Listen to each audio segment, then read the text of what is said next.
என்னதான் கணக்கு பார்த்து வைக்கிறானுங்களோ, ஒரு கணக்கு சரியா இருக்குதா இந்த நோட்டில்? வரட்டும், இன்னைக்கு அவன் இருக்குது அவனுக்கு. ஐயோ, அத்தை வேற கோவமா இருக்காங்க போலயே.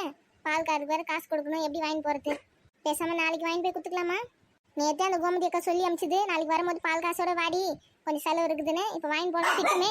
இந்த நாய்ங்க வேற உயிர் எத்துன்னு இருக்குதுங்க. வேற எங்கன்னா போக வேண்டியது தானே? எப்போ பார்த்தாலும் இங்கேயே குழச்சி இருந்து சண்டை போடுங்க, தலைவலி பற்றி இருக்குதுங்க. ஒரு ஆள் அப்படி புதுசாக ஒருத்தவங்க தெருவில் வரக்கூடாது. உடனே இதுங்க வாயை தந்துக்கோங்க. சரி, நம்ம வேற போய் பால் வாங்குவோம். பால் அப்புறம் காலிக்கிடுன்னு என்ன சொல்ற போறாங்க. அத்தை, உனக்கு நடி வேணும்? அது ஒன்றும் இல்லை அத்தை, பால் வாங்கிறதுக்கு போகிறேன். போயிட்டு வா. அந்த பால்காரு கோமதி அக்காவுக்கு வேற காசு கொடுக்கணும்ல, ஒரு மாதம் பால் காசு. அது வேற வாங்கி வர சொல்லிச்சு நேற்று. எப்போவுமே நான் 1ஆம் தேதி தானே கொடுப்போம். இன்னைக்கு என்ன தேதி ஆகுது? இன்னைக்கு கேட்டு அமைச்சிருக்கா உங்ககிட்ட? அது ஒன்றும் இல்லை அத்தை, அவங்க அக்கா பையனுக்கு யாருக்கும் கல்யாணம் வச்சிருக்காங்களாம். அதுக்கு எதுவும் செலவுக்கு காசுலாம் தேவைப்படுது. அதனால் எல்லாருக்கிட்டையும் முன்னாடியே கேட்டு நிற்கேன்னு சொன்னாங்க. அதனால தான் சொல்கிறேன். அவங்க வீட்டில் கல்யாணம் வச்சுட்டாங்கன்னு நம்ம முன்னாடியே கொடுத்தா அப்புறமா நம்மளுக்கு இருக்காதா? எப்பயாவது ஒரு தடவை தானே கேட்குறாங்க. விடுங்க, இந்த மாதம் கொடுத்து விடுவோம். சொல்லிவிடு, அடுத்த மாதத்துலேருந்து 1ஆம் தேதி தான் கொடுப்பேன். இந்த வாட்டி வேணா இந்த 29ஆம் தேதி கொடுக்குறேன்னு. சொல்லி தான் கொடுத்துட்டு வருவேன். அதெல்லாம் எவ்வளோ கொடுக்கணும்? 1500 இரு தரேன். இந்த இதில் 2000 ரூபாய் இருக்குது. 1500 பால் காசு கொடுத்துட்டு 500 ரூபாய்க்கு மீன் இற அதெல்லாம் இருந்ததுன்னா வாங்கி வந்துரு வர வழியில். இப்போ காலைல 7 மணி யார் எடுத்து மீன்லாம் வச்சு உட்காந்துனுக்கா? வீட்டை விட்டு வெளியே போனாங்கன்னா தானே உனக்கு தெரியும். இங்கே புதுசாக தெருமனையில் ஒரு கடை ஒன்று போட்டிருக்காங்க. அந்த பொம்பளை ரோட்லேயே தான் வச்சு விற்கும். அதுக்கிட்ட வாங்கி வா. அப்படியா? இன்னிலேருந்து போட ஆரம்பிச்சாங்களா? அதனால தான் எனக்கு தெரியல. ஆமாம், காலைல நான் வாக்கிங் போகும்போது அந்த பக்கம் போய் பார்த்தேன். அங்கே ஒரு பொம்பளை கருப்பா போட்டு வச்சுருக்குது கடை. போய் வாங்கி வந்துடும். அங்கேயே நல்ல மீனுங்கள்லாம் இறக்கிட்டு இருந்தாங்க காலையில். நான் வரும்போது 5 மணிக்கா. அப்படியா? பரவாயில்லையே, இங்கே ஒரு கடை வந்துட்டு நம்மளுக்கு ஈஸி தான் டெய்லி போய் வாங்கிக்கிறதுக்கு. ஆமாம் 500 ரூபாய்க்கு மட்டும் பார்த்து வாங்கிடுவா. நல்ல மீன் இற எது ரேட்டு கம்மியாக இருக்குன்னு பார்த்துட்டு அதுக்கேற்ற மாதிரி வாங்கிக்கோ. சரிங்க அத்தை. இந்த அப்படி காசு இருந்தா கொடுங்க.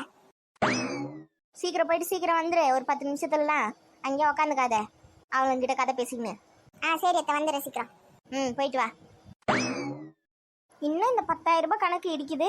யார்கிட்ட கேட்கறது? இதுக்கு மட்டும் கணக்கு வந்துச்சுன்னா அடுத்த வேலையை போய் பார்க்கலாம். எவ்வளோ நேரம் இந்த நோட்டை வச்சுன்னா உக்காந்துக்குது. நான் பக்கத்து பேஜில் என்ன எழுதி வச்சுருக்கானா? இதான் அத்தை சொன்ன மீன் கடையா? பரவாயில்ல, நிறைய மீனுங்க தான் வச்சுருக்காங்க. நான் கூட 4 மீன் எதனா வச்சுருப்பாங்கன்னு நினச்சிருந்தேன். பரவாயில்ல, எல்லாம் ஃப்ரெஷ்ஷான மீனுங்களாக தான் இருக்குது. எவ்வளோக்கா அந்த சுறா மீன்? இது எப்படி இருந்தாலும் 1 கிலோ தேருமா? ஒரு 800 ரூபாய் கொடுங்க. என்னக்கா இவ்வளோ வேலை சொல்கிறீங்க? பின்ன இதெல்லாம் ரேட் அதிகமா? இதெல்லாம் இந்த நான் சொல்கிற ரேட்டே கம்மி. இன்னும் மார்க்கெட்டுக்கெலாம் போனீங்கன்னா நிறைய ரேட்டு சொல்லுவாங்க. அப்போ சங்கரா மீன் எவ்வளோ? 1/2 கிலோ? 1/2 கிலோ சங்கரா 250 ரூபாமா? என்னக்கா உங்ககிட்ட எல்லாமே ரேட் அதிகமாக இருக்குதே, எப்படி தான் வாங்குறது நாங்கள்? மீன் தான் விலை அதிகமாகி போச்சுமா. இறா என்ன விலை விற்குது? இறா 1 கிலோ 250 ரூபாய். இப்போ இறாவே கொடுங்க, மீன் வேணாம் எனக்கு. மீன் வாங்கிப்போமா, ரேட்டு கம்மி பண்ணி வேணா போட்டு தரேன். பரவாயில்ல, ஒரு நியாயமான ரேட்டில் தான் இருக்குது மீனுங்கெல்லாம். நம்ம போய் பால் வாங்கிட்டு வரும்போது வாங்கிக்கலாம். மீன் வாங்கி வீடு வாங்கிட்டா சுற்றி நிற்க முடியாது. முதல்ல போய் பால் வாங்கி வந்துடுவோம். சொல்லி வச்சுட்டு போயிடுவோம். வரத்துக்குள்ள காலி கிளி ஆகிட போகுது. வாங்கம்மா வாங்க. சொரா மீன், சங்கரா மீன், எறா. எவ்வளோக்கா சங்கரா மீன்? சங்கரா மீன் 1/2 கிலோ 250 ரூபாம்மா. வேற இறாலாம் என்ன ரேட்டு விற்குது? இறா 1 கிலோ 250மா. சரி, 1 கிலோ சங்கரா மீன் 1 கிலோ இறாவை மட்டும் எடுத்து வைங்கக்கா. நான் போய் பால் வாங்கி வந்துடுறேன். சரிம்மா, போயிட்டு வாங்கம்மா. நீங்கள் பால் வாங்கிட்டு வந்து வாங்கிக்கோங்க. ஆமாம், மீன் எடுத்துன்னு எல்லா வீட்டுக்கும் சுற்றி வந்துக்க முடியாதுல்ல. நான் சொல்லி வச்சுட்டு போகிறேன். நீங்கள் யாருக்குன்னா குத்துறாதீங்க. நான் வருவேன், இன்னும் ஒரு 10 நிமிஷத்தில் வந்துடுவேன். வந்து அப்படியே போகும்போது வாங்கி போயிடுறேன். வச்சுருங்க. போயிட்டாம்மா இருக்கும் அதெல்லாம். சரிக்கா, போயிட்டு வந்துடுறேன். இருக்கா உங்கள் வீட்டு அக்கம் பக்கத்தில் சொல்லுங்கம்மா. மீன் கடை புதுசாக தந்துருக்காங்க, இங்கே ஃப்ரெஷ்ஷாக இருக்குது, நல்லா இருக்குது, வாங்கிக்கோங்கன்னு சொல்லி சொல்லுங்கள். சொல்கிறேன்க்கா, சொல்கிறேன். நம்மக்கிட்ட எல்லாம் புது மீனுங்க. காலையில் 5 மணிக்கு பிடிச்சி இப்போ எத்தனை வந்து விற்கிறோம். ஃப்ரெஷ்ஷாக இருக்குது. உங்கள் வீட்டு அக்கம் பக்கத்தில் சொல்லி விடுங்க. அப்போ தான் வந்து வாங்குவாங்க. புதுசாக கடை தந்துருக்காங்கன்னா தெரியும்ல உங்களுக்கு. சரிக்கா, எனக்கே எங்கள் மாமியார் தான் சொல்லி அமிச்சாங்க. காலையில் அவங்க வாக்கிங் போக வந்தப்போ தான் நீங்கள் எல்லாத்தையும் இறக்கி வச்சுருந்தீங்க போல். புதுசாக ஒரு கடை தந்துருக்காங்க மீன் கடை, அங்கேயே வாங்கிக்கோ, நல்லா தான் இருக்குதுன்னு சொல்லி அனுப்பிச்சி விட்டாங்க. அதனால தான் இங்கே வந்தேன். அப்படியா? பரவாயில்லையே. அப்படி சொல்லி விடுங்க ஒரு 4-5 பேருக்கு, அப்போ தான் தெரியும். சரிக்கா, சரி இருங்க, நான் பால் வாங்கி வந்துடுறேன். அப்புறம் காலி கிளின்னு என்ன சொல்லுவாங்க. போயிட்டு வந்துடுறேன்.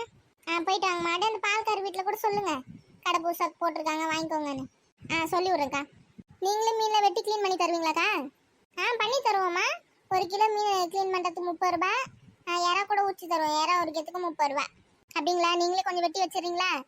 இறாவை உரிச்சு வச்சுருங்க. சரிம்மா, வெட்டி வச்சுறேன். நீங்கள் போயிட்டு வாங்க. சீக்கிரம் வந்துடுவாங்க. ஒரு 10 நிமிஷத்தில் பண்ணி வைங்க. என்ன கொஞ்சம் அந்த மீனை வந்து நல்லா சுரந்து வைங்க. இந்த மீனை போவே போகாது அந்த பெறால். ஆமாம், சங்கரா மீனை பார்த்து பதமாக தான் கழுவணும், இல்லைன்னா அந்த பெறால் போவே போகாது. ஆமாம் கொஞ்சம் நல்லா பார்த்து க்ளீன் பண்ணி வைங்க. சரி நீங்கள் போயிட்டு வாங்கம்மா, நான் க்ளீன் பண்ணி வைக்கிறேன். 1 கிலோ போதுமா சங்கரா? 2 கிலோவா போடுவா? எங்கள் வீட்டில் 2 கிலோ சாப்பிட்ற அளவுக்குலாம் ஆள் இல்லைக்கா. அதுவும் இல்லாமல் இன்றைக்கி வச்ச குழம்புலாம் மறுநாளைக்குலாம் நாங்கள் சாப்பிட மாட்டோம். ஒரு நாளைக்குனா இந்த ஒரு நாள் ஃபுல்லாக தான் வச்சு ஓட்டுவோம். அதனால் போதும் 1 கிலோவே. மீன் குழம்புலாம் இன்றைக்கி வச்சு மறுநாள் வச்சு சாப்பிட்டாதாம்மா அது ஒரு தண்ணி டேஸ்ட்டே. நீங்கள் என்ன இன்றைக்கே காலி பண்ணுறீங்களா? அதுவும் நல்லா தான் இருக்கும் மறுநாள் வச்சு சாப்பிட்றது. அதனால எங்கள் வீட்டில் இருக்கவங்களுக்கு பிடிக்காது. எங்கள் அத்தை அதெல்லாம் சாப்பிட மாட்டாங்க. அப்புறம் திட்டுவாங்க, எதுக்கு மறுநாள்லாம் வச்சு சாப்பிட்ற குழம்புலாம். அதனால் இன்றைக்கே காலி பண்ணுறோம். எங்கள் வீட்டுக்காருக்கும் அது பிடிக்காது மறுநாள்லாம் வச்சு சாப்பிட்டேன். அதனால் நான்வெஜ்லாம் எடுத்தால் ஒரே நாள் காலி பண்ணுறோம். அதுக்கேற்ற மாதிரி கொஞ்சம் கொஞ்சமாக வாங்கிப்போம். எங்கள் வீட்டில் வேறு பெரிய குடும்பமா, அதனால் இதுவே போதும். 1 கிலோ நிறைய சாப்பிட மாட்டாங்க. எல்லாம் ஆளுக்கு ஒரு பீஸ் அந்த மாதிரி வச்சு சாப்பிடுவாங்க. அப்படியாம்மா? சரி சரி சரி சரி. அப்போ 1 கிலோ க்ளீன் பண்ணி வைக்கிறேன். நீங்கள் போயிட்டு வாங்க.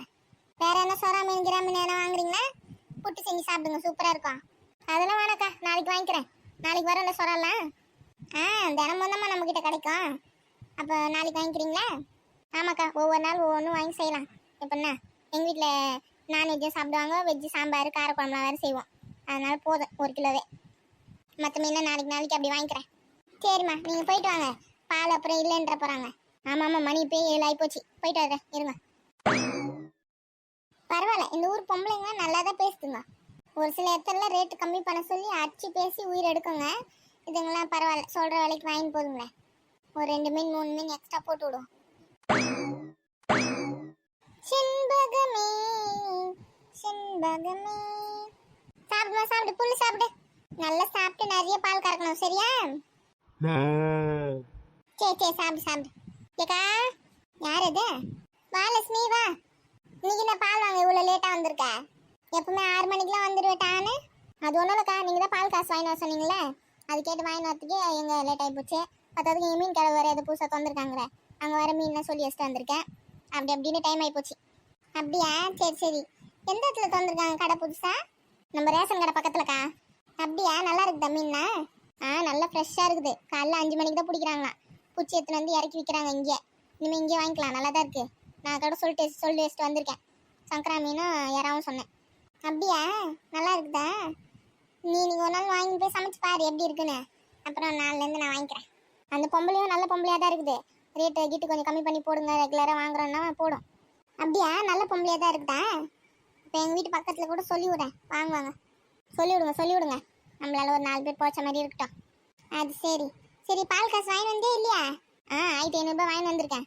அது மட்டும் இல்லை, எங்கள் அத்தை சொல்லிச்சு, இந்த எப்பவுமே 1ஆம் தேதி காசு தருவோம், இன்னைக்கு நான் 29ஆம் தேதி கேட்குறீங்க அப்படி சொல்லி கேட்டாங்க. நான் சொல்லி சமாளிச்சு வச்சுட்டு வந்திருக்கேன். எங்கள் அண்ணன் பையனுக்கு கல்யாணம், ஆனால் காசு கேட்குறாங்கன்னு. அப்படியா? எப்படி கேள்வி கரெக்டாக கேட்டது பற்றியா 1ஆம் தேதி தானே காசு கொடுப்போன்னு? ஆமாம், அவங்களுக்கு தெரியாது.